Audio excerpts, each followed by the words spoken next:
Yashnobod tumanidan o'zingizga zo'r uchastka niyat qilib qo'ygan bo'lsangiz, sizga so'ralgan zo'r variant topib qo'ydim. Narxini sразу aytaman, 115 ming. Agar uy narxiga arzisa, kommentariyada yozib keting. Darvozadan kirishingiz bilan 2 stulga kaftdek qilib qurilgan chiroyli fayzli xonadon kutib oladi. Bu yoqda mashina qo'yish uchun joy qilingan. Bu yoqda hojatxona duolarini olib choylik qo'yib berish uchun bitta supa qo'ysangiz bo'ladi. Bu yoqdan yerto'lamizga tushadigan joy, общий zalimizda tegi splashnoy qilingan. Bu yoqdan yo'llarimizga kiradigan kiraverish. Xonadonimizga kirganingizdan keyin sizni mana shunaqa keng, chiroyli hol kutib oladi.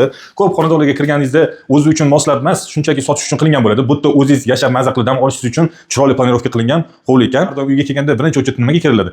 Maza qilib dam olib, hordiq chiqarish uchun. Men bu uyga kirgandan keyin shu narsani his qildim. Ya'ni xotirjamlik. O'ng tomondan boshlaymiz. Ayollarimiz eng sevimli joyi oshxona. Oshxonaga kirganingizdan keyin uzuncha emas, 3 burchi emas, to'g'ri burchi, chiroyli oshxonamiz.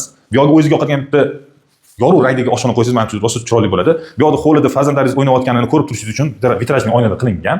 Bu yoqqa endi kiramiz. Chap tomonimizda общий zal bo'ladi bizda. Общий zalimiz kattagina.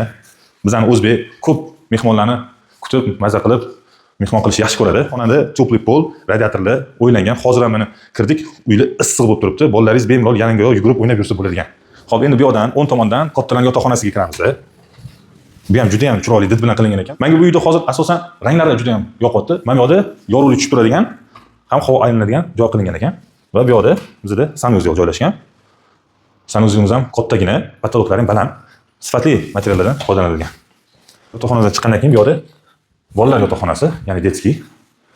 Detskiyimizni boyagi ko'rsatgan orqamizda havo aylanib turgan xonaga oynasi qaragan. Shkaf, kravatlaringiz juda ham chiroyli joylashadi.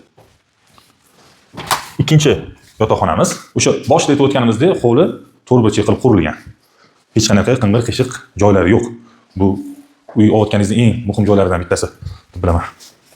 Va bu yerda общий sanuzelimiz. Общий sanuzelimiz ham kattagina. Kafelar ham juda chiroyli did bilan tanlangan. Hamma tomonlama yorug' tushib turadigan qilingan. Hech qanday yuragingiz siqilib, qorong'i bo'lib qoldi deb o'tirmaysiz va kerak emas paytda svetlaringiz yoqishingiz ham kerak yo'q, chunki tabiiy yorug'lik tushib turibdi uyga. Umumiy zalimizning tegi to'rtburchak yerto'la qilingan. Yaqinroq kelib, buni ham ko'rsatamiz. Yerto'lamiz ham kattagina, patologiya ham past emas, balangina qilingan. Bu yerda kotelniy joylarimiz shu yoqqa joylashgan ekan. Bu yerda eng muhim tarafi hamma kommunikatsiya bor. Suv, svet, gaz va markaziy kanalizatsiyaga ulangan. Hech qanaqa muammo yo'q va uyga seysmopolistlari juda ham mustahkam qilingan. Bu uy aslida 2 etajga mo'ljallab qurilgan. Mabodo ertaga keyinchalik siz kengaytirishni xohlab qolsangiz, yana farzandlaringiz uchun ko'proq xona qilishni xohlab qolsangiz, ertaga tomon ochib bemalol 2 etajga ham qurib olsangiz bo'ladi. Uyimizda umumiy 12 ta beton ustunlari bor. Buni qurilishga tushunadigan akalarimiz o'sha uyimizni boshidan ko'rsatganimizdan beri tushunib bo'lishdi. Uy juda ham mustahkam va sifatli qurilgan. Qidirib yurgan uylaringizda orasida sizga eng yoqqan uylardan biri bo'layotgan bo'lsa, keling gaplashamiz, baraka qilamiz. Pastdagi nomerlarga murojaat qiling.